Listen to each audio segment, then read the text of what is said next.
सामने अपने ब्लैक थार को नहला रही है। सही गलत सबको दिखता है, चाहे वो बड़े से बड़ा अधिकारी क्यों ना हो। तो मैं गुल्लू के लिए भी लाया भाई आज लो बीज। इसको कुछ इस तरीके से निकालना पड़ता है और ये ऐसे होता है। धान के पौधे मिट्टी में एक खड्डा खोद करके ऐसे दबा देते हैं। सुबह सुबह दोस्तों घर के सारे काम निपटाने के बाद अभी मेरी तैयारी है गौशाला जाने की। तो अभी दोस्तों मैं पहुंच चुकी हूँ गौशाला में और आज बाहर पे भैंस और हमारा डमरू ही है जो मुझे यहाँ से आवाज़ दे रहा है। डमरू कवे, डमरू डमरू। हाँ, और इसी के साथ दोस्तों आज के नए ब्लॉग की शुरुआत करते हैं। हेलो दोस्तों, नमस्ते, प्रणाम, हर हर महादेव, जय श्री केदार। कैसे हो आप सभी? आशा करती हूँ आप सभी स्वस्थ होंगे, मस्त होंगे, मज़े में होंगे और हमारे ब्लॉग देख रहे होंगे। तो दोस्तों मेरा नाम है शानू बुटोला फ्रॉम रुद्रप्रयाग, शानू झिंकवाण फ्रॉम चमोली। और आज के नए ब्लॉग की शुरुआत हो रही है मेरे प्यारे से ससुराल, मेरे गांव सिरौ गांव से, जो कि चमोली डिस्ट्रिक्ट में पड़ता है। और आज ब्लॉग की शुरुआत हो रही है सुबह के लगभग 6:30 बजे से और वो हो रही है गौशाला से। और दोस्तों आज के मौसम की बात करूं तो मौसम तो काफ़ी अच्छा हो रखा है और आज जो है पहाड़ों में ठंडी ठंडी हवाएं चल रही हैं। ऐसा लग रहा है कि आसपास के गांवों में बारिश हो रही है, इसलिए वहां की ठंडी हवाएं हमारे गांव तक आ रही है। और धूप भी थोड़ा हल्की हल्की ही लगी हुई है, ज़्यादा नहीं लगी हुई है। और डमरू तो पीछे से आवाज़ दे रहा है। क्या हुआ? क्या वे हैं? क्या हुआ? ये देखो भाई, ये देखो। जब भी मैं गौशाला आती हूँ डमरू मुझे हमेशा आवाज़ देता रहता है। और ठीक सामने हमारी भैंस है, तो अभी मैं भैंस को पानी पिलाती हूँ और थोड़ा सा नहला देती हूँ, क्योंकि मेरी सासू जी भी खेत में जा रही हैं। तो उनके आने तक मैं गौशाला का सारा काम फिनिश कर देती हूँ। पहले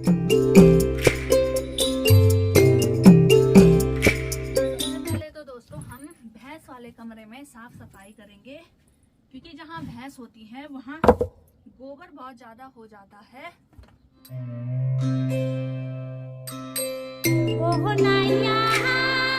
सामने अपने ब्लैक थार को नहला रही है। खाना खा दिया? क्यों नहीं खाया तो?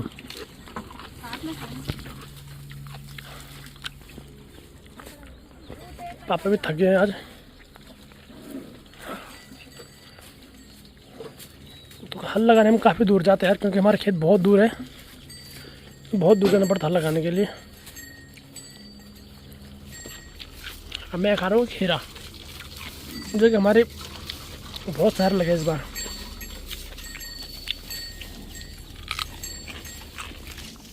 खीरा खानी थक लगी, भूख लगी, नींद आनी। तो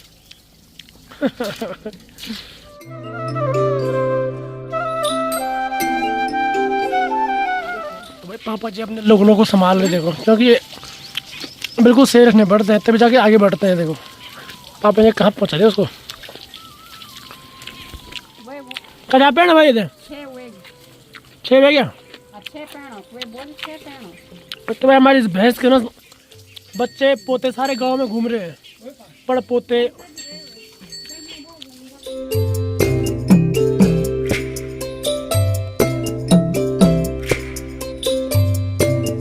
और अभी दोस्तों गौशाला वगैरह की पूरी सफाई भी हो चुकी है और मैं और पतिदेव जा रहे हैं नीचे वाली सासू जी के घर, यानी कि मेरी छोटी जी सासू के घर। और ये थक गए हैं आज बहुत ज़्यादा। बस आमी नहीं आई ना, इसीलिए नैमी चेहरा दी कि तुम तो एनर्जी नहीं मिलती था। बहुत दूर है यार तो दोस्तों जहाँ आज हल लगाने गए थे ना, तो वो खेत बहुत ज़्यादा दूर है यहाँ से, हैं छोटे पर बहुत दूर है। तो ऐसे में आने जाने में थकान लग जाती है ना। हल भी लाना है साथ में बैल पकड़ने में। हाँ, और बैल तो ऐसे हैं कि भागण हुआ। इसलिए तो मैं चाय एनर्जी लेने जा रहा हूँ चाचा लोग के। तो अभी हम जा रहे हैं छोटी वाली सासू जी के घर पे चाय पीने के लिए। वैसे मैंने घर पे पी भी नहीं थी। नहीं देखो ना कभी चाय पीने में वहाँ चिल्ला है ना, उसको वहाँ पे चाय पीना। अच्छा तो चलो तब चलते हैं। चाय पीना क्या तो देखो भाई दोस्तों, जो बीजाड़ू हमने निकाला था रोपाई के लिए, उसे ऐसे कंडे पे रख दिया है। बहुत बहुत धन्यवाद। चाय भी तो यहाँ पे दोस्तों हमारी गर्मा गर्म चाय भी आ गई है। अरे रेशमा बिस्कुट खानो थे। और अभी दोस्तों हमारी तैयारी है मार्केट जाने की, क्योंकि मेरे दांत में भी दर्द है, दांत भी दिखाना है। और हमारे गांव में ना रोपाई भी शुरू हो गई है, तो रोपाई के लिए घर में जो है बहुत सारा सामान लाना होता है, तो वो भी हमने आज मार्केट से लाना है। तो मैं और पतिदेव अभी मार्केट चले गए हैं घर के सारे काम निपटा के। और ठीक सामने देखो भाई रोपाई की तैयारियां भी यहाँ होने लग गई है। कुछ लोग तो करने लग गए हैं रोपाई, कुछ लोग अब करेंगे धीरे धीरे।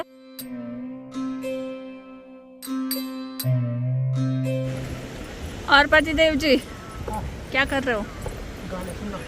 और ये रास्ते में गाने सुनते सुनते जा रहे हैं ताकि रास्ता कट जाए। बल बोरियत नहीं आती रास्ते में? नहीं, मुझे तो नहीं आती आपके साथ बोरियत। ठीक है। और मैं अकेले भी रहती हूँ तब भी मुझे बोरियत नहीं आती है, क्योंकि एक तो मैं ब्लॉग बनाते बनाते जाती हूँ, ऊपर से हमारे आसपास के नज़ारे इतने खूबसूरत है जिनको देखते देखते जाती हूँ। आप नज़ारे हो, आप तो इंसान हो ना। नजर में तुम्हें यार है ना। हो तब तो अभी हम जल्दी जल्दी मार्केट चले जाते हैं, फिर हमने आना भी है, फिर शाम को हमने बीज निकालने भी जाना है। और बाकी दोस्तों मैं तो इस रोड के बारे में आवाज़ उठा उठा के थक चुकी हूँ अपने ब्लॉग के माध्यम से। तो मैं एक चीज़ और भी क्लियर करना चाहूँगी, क्योंकि मेरे गांव वाले भी मेरा ब्लॉग देखते हैं। तो हाल ही में मैं गई थी किसी ऑफिस में रोड के बारे में बात करने की, जहाँ मेरा बस लगा मैं वहीं गई, और वहाँ से मुझे पूरी क्लियरिटी भी पता चली कि किसने हमारे गाँव में रोड आने नहीं दी, किन्होंने टांग अड़ाई है, कौन कौन वो थे, उन सब के बारे में मुझे क्लियरिटी मिली। नाम समेत मुझे पता चला है कि कौन कौन इसमें टांग अड़ा रहे थे। तो मैं उनसे कहना चाहूँगी कि भाई ऐसे टांग बिल्कुल भी ना अड़ाएं, क्योंकि जब हम गांव वाले सब इकट्ठा होकर तुम्हारा विरोध करेंगे ना, फिर तुम्हें समझ आएगी कि एक गांव की पावर होती क्या है, और जब सब लोग मिलते हैं ना तो उनकी पावर होती क्या है। अब यार कम से कम इतना तो समझो। अब मैं आपको एक क्लियरिटी देती हूँ, हम जो गाँव में रहते हैं ना लोग, हमें कोई आपत्ति नहीं है गांव में रोड आने से, या किसी के खेत वगैरह कट रहे हैं उससे हमें कोई भी आपत्ति नहीं है। लेकिन आपत्ति उन लोगों को हो रही है जो लोग बाहर मार्केट में बस चुके हैं, उन्होंने वहाँ अपनी बड़ी बड़ी कोठियाँ बंगले बना दिए हैं और अपना आराम की ज़िंदगी जी रहे हैं। लेकिन एक गांव वाले की मजबूरी, गांव वालों की परेशानी किसी को नहीं दिख रही है। उनके नाम मैं रिवील बहुत जल्दी कर दूंगी अगर हमारे गांव के खिलाफ अगर उन्होंने बीच में दोबारा टांग अड़ाई तो, है ना। ऐसा नहीं होता है। अरे गांव की प्रॉब्लम भी तो समझो यार। सपोज सिर्फ एक एग्जांपल दूंगी, और कितने बड़े दुर्भाग्य की बात होगी वो हमारे लिए। अभी आप खुद हमें देखो, हम लोग पैदल चल रहे हैं, इतनी हमारी सांस फूल रही है ना। अभी तो चलो ठीक है, हम चल पा रहे हैं, जवान है ना। कल के दिन हम बूढ़े हो जाएंगे। हमारा तो जन्म स्थान और मरण स्थान दोनों अब यही है। मेरा, इनका जन्म स्थान है। हमने अपनी ज़िंदगी यहीं काटनी है, क्योंकि हमें नहीं पसंद बाहर शहरों में बसना, बाहर शहरों में जाना, क्योंकि मैं वहाँ छोड़ के आ चुकी हूँ, मुझे नहीं रहना। अब मैं अपने गांव में रह रही हूँ तो मुझे अपने गांव में सुविधा चाहिए होगी भविष्य में अपने बच्चों के लिए, और आगे जो हमारे गांव के भविष्य हैं उनके लिए। सपोज एक एग्जांपल देती हूँ, हमारे गांव में अगर कोई गर्भवती महिला है, ज़रूरी नहीं होता हर किसी के रिश्तेदार शहरों में होंगे, या ज़रूरी नहीं होता हर किसी के पास इतने पैसे हैं कि वो बाहर इलाज कराए, ठीक है। होता है हमारे गांव में कई लोग ऐसे हैं जो बहुत सही परिवार से हैं, इतना मतलब है उनके पास कि वो कर सकते हैं। कई परिवार ऐसे हैं गरीब परिवार है, उनका अपने तीनों टाइम का खाना उन्हें मिल जाए, वो बहुत बड़ी बात है। क्यों? कल के दिन उनके परिवार में कोई बहू आती है, गर्भवती होती है, उसका प्रसव का समय आता है, तो इस गांव से पैदल कैसे जाएगी वो महिला? कैसे, अगर रातों रात ऐसा होता है कि प्रसव का समय आ जाता है तो कैसे वो हॉस्पिटल जाएगी? तो इतना बिल्कुल भी नहीं सोचते हैं ये लोग। पता नहीं कौन सी सदी में ये लोग जी रहे हैं। अरे अगर गांव का भला हो रहा है, किसी के एक दो खेत जा रहे हैं तो दे दो ना। किसी ने वो खेत के अपने साथ छाती में लेके जाना है क्या स्वर्ग में? मरने के बाद तो सब कुछ यहीं छोड़ना है ना। तो जीते जी अगर किसी को सुविधा मिल रही है, या आप लोगों को खुद सुविधा मिल रही है, तो क्यों टांग अड़ा रहे हो इस चीज़ में? देखो आज तक मैं इस गांव में बहुत मतलब जब से मेरी शादी हुई है 2 साल हुए हैं मेरी शादी को। मेरी पढ़ाई की इस पर्पज़ से मैं बाहर थी, लेकिन अब मैं गांव में आ गई हूँ। ऊपर से मेरा क्षेत्र भी, मेरा जो काम का क्षेत्र है वो मेरा व्लॉगिंग है, जिससे मैं अपनी बातें दुनिया तक रख सकती हूँ। तो मैं इसके खिलाफ़ तो ज़रूर आवाज़ उठाऊँगी जब तक मुझसे हो सकेगा, चाहे मुझे अकेले ही उठानी पड़े, मैं तो उठाऊँगी। जो बनेंगे भविष्य में प्रधान, मैं उनसे बात भी करूँगी। मैं सिर्फ वेट कर रही हूँ कि कब हमारे गांव में प्रधान का चुनाव हो, कब कोई अच्छा सा प्रत्याशी आए, कब हम उनसे बैठ के बात करें, है ना। उसके बाद हम अपनी बातें, क्योंकि इस गांव में बहुत प्रधान आए गए, बहुत नेता आए गए, लेकिन रोड स्वीकृति सबके कार्यकाल में थी, लेकिन यहाँ रोड नहीं आई है।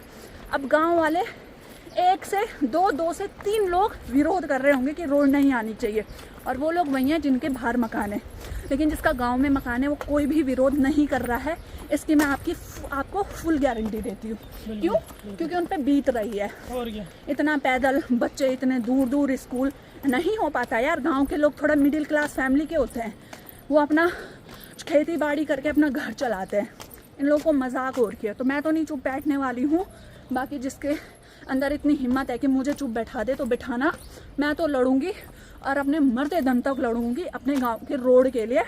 बस थोड़ा सा इंतज़ार कर रही हूँ, थोड़ा चुनाव वगैरह हो जाए, उसके बाद मैं अपनी बात रखूँगी। अगर किसी ने टांग अड़ाई तो मैं उनका नाम भी रिवील कर दूँगी। और अगर तो इस गांव में बहुत सारी ऐसी घटना भी हुई थी दोस्तों। कभी स्कूल के बच्चों पे ये जो लंगूर वगैरह होते हैं उन्होंने हमला किया, उन पे खून ही खून, पूरे इतना भयंकर अटैक किया। तो भगवान की दया से उन्हें कुछ इतनी हानि तो हुई, लेकिन में ऐसा कुछ नहीं हुआ, दुर्घटना नहीं हुई इतनी सीरियस। उस टाइम पे भी इन लोगों ने अपना हाथ झाड़े और चले गए। उन बच्चों की आवाज़ नहीं आई, सुनी किसी ने, उनके घर वालों की। मेन क्या था, रोड चाहिए थी ना, नहीं, वो सब लोग अपना पलड़ा झाड़ के चले गए। आज तक इन लोगों को लगा था कि गांव में बुजुर्ग लोग हैं, वो क्या ही कर लेंगे, लेकिन सही गलत सबको दिखता है, चाहे वो बड़े से बड़ा अधिकारी क्यों ना हो। ठीक है, तो कोई दिक्कत नहीं है। अब इस गांव में आ चुके हैं पढ़े लिखे लोग, मेरे जैसे बहुत सारे लोग हैं मेरे गांव में जो अब नई सोच के हैं, नई पीढ़ी के हैं, तो वो भी मेरा साथ देंगे। तो हम तो लड़ेंगे भाई। सारे लोग परेशान है रोड के लिए, वही तो, जाना सामान लाने के लिए हमें रोड से 300 रुपये देने पड़ते हैं गाँव तक। अब देखो भाई दोस्तों, अगर मैं अपनी बात करूं तो मैं इतना मतलब सफल परिवार से हूं, इतना मतलब सुविधाएं हैं कि मैं आराम से बाहर रह के बैठ सकती हूँ कमरे पे, लेकिन नहीं, मुझे अपने गांव वालों के दुख दर्द दिखते हैं, क्योंकि हम भी बचपन से इस फेज से गुजर चुके हैं। तो हम अभी हमारे पास बहुत सुविधा है, तो हम ऐसे खाली नहीं बैठ सकते भाई। क्यों? इसमें सबका भला वो करो ना यार। और नहीं तो क्या। तो अभी हम मार्केट चलते हैं फ़िलहाल तो, क्योंकि अभी हमें सामान भी लेना है बहुत ज़्यादा। क्यों? कैंटीन भी जाना है, क्योंकि रोपाई भी शुरू हो गई है, तो इनकी छुट्टियां भी ख़त्म होने वाली हैं। तो जितनी जल्दी हो सके हम अपना काम निपटा देते हैं घर में। बकरा हलाल कर दो ही माँ जी, काम निकाल दो। अरे थोड़ा घर वालों के साथ हेल्प हो जाएगी यार। बिल्कुल हद में क्यों? करेंगे यार, करेंगे, हम तो मरते दम तक करेंगे अपने। दोस्तों, हम अपने मार्केट कोठियाल सैंड में पहुंच चुके हैं और यहाँ से अभी हमारी तैयारी है चमोली कैंटीन में जाने की।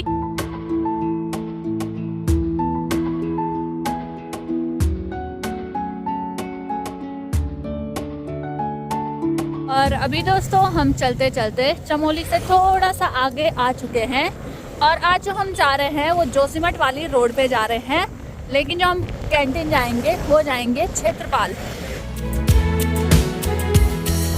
तो अभी दोस्तों जैसे ही हम कैंटीन पहुंचे तो कैंटीन तो आज बंद है, तो इसीलिए हमें खाली हाथ ही वापस जाना पड़ेगा और मार्केट से ही हमें अपना ज़रूरत का सामान लाना पड़ेगा।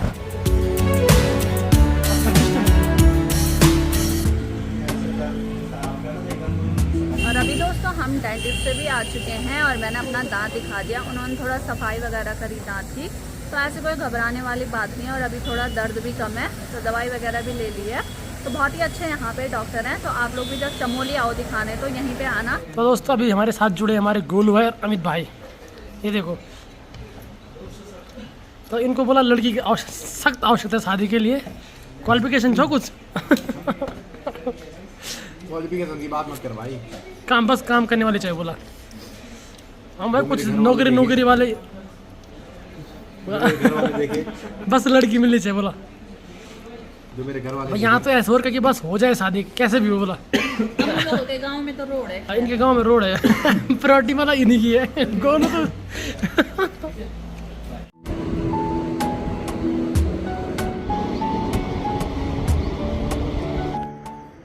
तो अभी दोस्तों मैं और सानू घर की ओर आ चुके हैं क्योंकि मार्केट तो गए थे लेकिन कैंटीन बंद थी ना, तो हम खाली हाथ आगे वापस।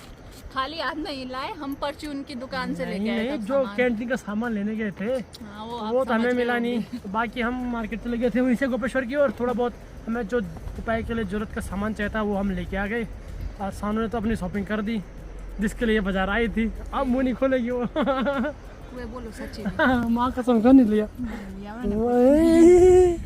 दोस्तों मैंने कुछ नहीं लिया, मैंने सासू जी के लिए अब देखो आपको नए नए कलेक्शन दिखाएगी अपनी साड़ियों का। मैं नहीं करती ऐसा शो ऑफ। और जिन जिन लोगों को रुपए करने तो हमारे गाँव में प्लीज स्वागत है आपका, हमें सपोर्ट हो जाएगा थोड़ा बहुत हर काम में। कुछ तुम उन लोग पोलम खवाया, कुछ तुम उनका फल यार मैंने खिलाई नहीं, मैंने कम से कम लोगों को दिखाया तो सही क्यों भाई। हलवा अब मैं यार किसको खिलाऊं पता। हलवा तुम दर वो फिरलान होना कोई नहीं कोई हमारे यहाँ पोलम बचे अभी भी, ऐसी बात नहीं, आप आना। पोलम हमने फ्रिज में बर्फ बना रखे अभी। ऐसा नहीं है, पोलम हर साल आते हैं, आपको खिलाएंगे हम, नहीं तो बिल्कुल आएंगे। चले तब घर की ओर। चलो चलते हैं क्योंकि अभी हमने शाम के टाइम बिजाड़ू निकालने भी जाना है। हमने क्यों बोली, मैंने सोना है घर जाके। ओहो मीना मैं सुबह हल्ला खान चला गया था। नहीं जाऊंगी दोस्तों, मैं पर नहीं परानो। हाँ बिल्कुल, अब मुझे पता ही है मुझे सोने नहीं देगी, बोले चलो मेरे साथ। तो चले घर की ओर। तो चलते हैं दोस्तों घर की ओर। अभी घर जाके हमने खाना भी खाना है क्योंकि हमने खाना खाया नहीं बाजार में। तो भाई आज सानू को पता नहीं क्या आया दिमाग में, बोला घर में गमले लगाने हैं, बोल ले तेरे गमले। मुझे घर को सजाना बहुत अच्छा लगता है। पूरे रास्ते में लाया, ठीक घर आया बोल मेरे गमले इधर थे। बेटा ये भी ठगने को ठग, मैं जाते को ठग में कहानी कर दी। कोई बात नहीं बेटे, दिन सबका आता है। मैं लाई। हाँ तू ही लाई भाई, वो भगवान सबका है। तो नर नारायण मेरे बीच क्यों भाई, हाँ बिकॉज आई एम उत्तराखंड से। तो दोस्तों आज मौसम बहुत अच्छा है गांव का, बिल्कुल बारिश नहीं हो रही और लग रहा है बारिश होने वाली है। ये क्या है भाई, फूल है ये चूहा है रे बस। तो दोस्तों हम घर की ओर पहुंच चुके हैं और यहाँ बहुत सुनसान लग रहा है भाई, आज कोई है घर पे। तो मम्मी पापा शायद सो रहे होंगे खाना खुना खा के, कि बीज उपान चले वाला। हाँ क्या पता बीज निकालने के होंगे। खाना खुना खा के हम भी चलेंगे। मेरे तो पता नहीं भाई, तू चले जाना सामू। सामू पाएगी तो मुझे उठा देना वो। इसमें से जूस निकाल, अरे एक गिलास जूस बना अपने लिए मेरे लिए ठस करके बना दिया तूने, खुश हो रही। ये खाली हाँ बोलती है, बना दी कुछ नहीं है, मुझे पता मेरे बनाऊंगे नीचे आके अभी। इस इसमें मजा ना। ये ठगाती बहुत है। चल मैं लाता हूँ। दुश्मन अपने घर में नहीं बनाती है लेकिन झुरा झुरा के बनाएगी मुझे। नमस्कार। नमस्कार। सस्ते पानी ठीक नहीं, ठीक नहीं ठीक मुंड भी कहो बच्चा आपो से बोल कट दल मुंडा में तो थोड़े जान ऐस को मोड़ तब। तो ये मेरी भाभी जी है, इन्होंने अपनी हाइट से बड़ा कट्टा अपने सर में रखा था अभी तक, तब बोले मैं ठीक नहीं हूँ बस। हाँ सीधे सीधे बोलना, रोपड़ी में मदद करना है, अकेला ना खड़ा करनी, मैं समझी भाभी इतनी चाल देगी। हाँ अब बहुत मैं बनाने जाए हलवा ले मैं बहुत हलवा बना फोन में बेटे काजू बादाम मिटा होते मैं तेल लाते बता दे अलग से। रात भिगोने की नहीं खाना, हाथ में सूखा खाना। तो अभी दोस्तों घर में पहुंच चुका हूँ और अभी सब घर पे आराम करे। देखो माता जी यहाँ सो रखी है। हेलो साहब जी बात खेली 3 बजे की बात खेल बा। ते मैं जूस नहीं लीची जूस प्योड़ी। अरे भाई यहाँ अंदर बहुत गर्मी होती है, अगर मैं नशी माँ ठंडा हो रहा है, गरम खाएगा। हाँ और पिताजी भी यहाँ बैठे मेरे। बात खेली तो भाई ये शख्स घर में सबके फ़ोन ख़राब करता है। ये देखो इसने मेरा फ़ोन मांग दिया ख़राब करने के लिए। अब नहीं बस बात खेल बेटा, तू मुझे देख ली ना घर भागी है ना मी छोड़ी भागे नहीं भाई। आ बड़ी मी फोन कर भेजी पेपर हुए कि मैं फोन काट दूँ। देखो तू रुक जा, एक्शन बोल एक्शन। तो जैसा दोस्तों मैंने सभी को कुछ ना कुछ दिया, घर आके दिया ना। हाँ तो मैं गुल्लू के लिए भी लाया भाई, आज लो मैं गुल्लू दीदी खोल के दिखाओ ना क्या लाए तब। खोल गिफ्ट खोल के देते लोग। गुल्लू खोली ना तो वाओ बोले तो वाओ बोले बोल। मस्त है। तो ये है कुर्ती सेट। भाई साहब फिटिंग करे दे बेटी पुलो का सूट पहन बीच फिटिंग कुर्ती छा कुर्ती ए फिट। धन्यवाद। धन्यवाद नहीं मेरे को भी देना कितनी और तुम तुम मुझे क्या देंगे ये तो क्यों नहीं ये तो झूठ है बस और सासू जी के लिए ब्लाउज ला रखा ब्लाउज। तो तू भी बोल धन्यवाद बोल। Thank you. English medium. तो दोस्तों बाजार से आने के बाद हमारी तैयारी है अभी शाम को गौशाला जाने की और गौशाला में हमने निकालना है। क्या निकालना हमने बिजाड़ू है बिजाड़ू क्या वो हुआ धान के छोटे छोटे पौधे जिसे कि हम रोपाई में रोपेंगे। तो भाई अभी हम जा रहे हैं गौशाला वहाँ हमने निकालना है बिजोड़ू। मैंने उर्दू में बोला छो तो तूने अपनी तरफ से बोला मैं अपने मुंह से बोला ना अपना अपना मुंह है भाई हमारा। तो हमारे साथ बनाए आज गुल्लू भाई। ओ गुल्लू भाई ये मोड़ो आकर दे पड़ी। तो मम्मी और पापा पहले चले गए थे और चाय तो उन्होंने पी ली थी पर उन्होंने बोला कि बल खेत में चाय लेके आना। तो हम फिर उनके लिए चाय लाए और अपने लिए चाय लेके आए और मैं फिर चाय पीने जाऊँगा चाची लोग के यहाँ अभी है ना। तो दोस्तों शाम के 4:30 हो रहे हैं अभी टाइम।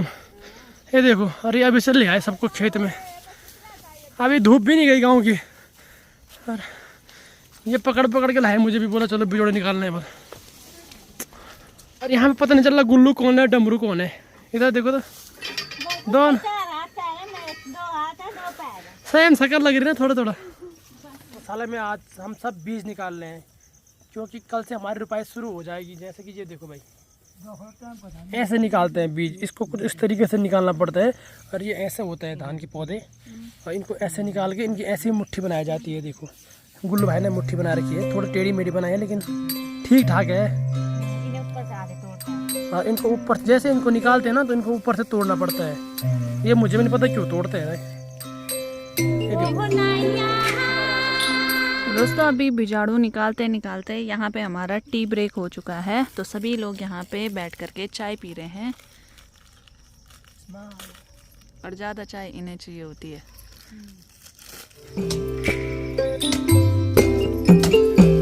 तो दोस्तों बीज को निकालने के बाद उसको कंडे में भर के हम पूरा कंडी भरेंगे एक और उसके बाद उसको मिट्टी में एक खड्डा खोद करके ऐसे दबा देते हैं।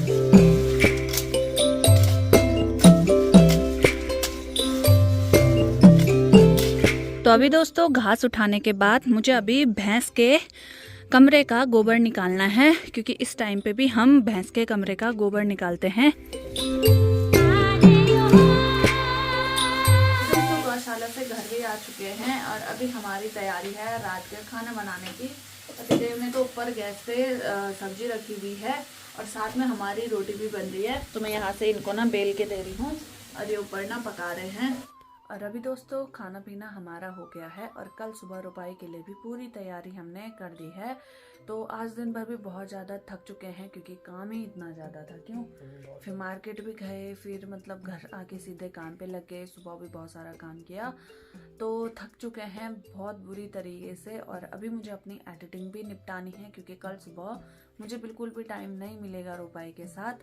तो आज का व्लॉग हम इतना ही रखते हैं। तो व्लॉग कैसा लगा कमेंट में बताना, लाइक शेयर करना, जो नए हैं चैनल को सब्सक्राइब जरूर करना। बाकी कल मिलते हैं एक और नए इंटरेस्टिंग व्लॉग के साथ। तब तक आप स्वस्थ रहिए, मस्त रहिए और हमारे व्लॉग देखते रहिए। Ta-ta bye bye. जय देवभूमि उत्तराखंड। हर हर महादेव। जय श्री केदार।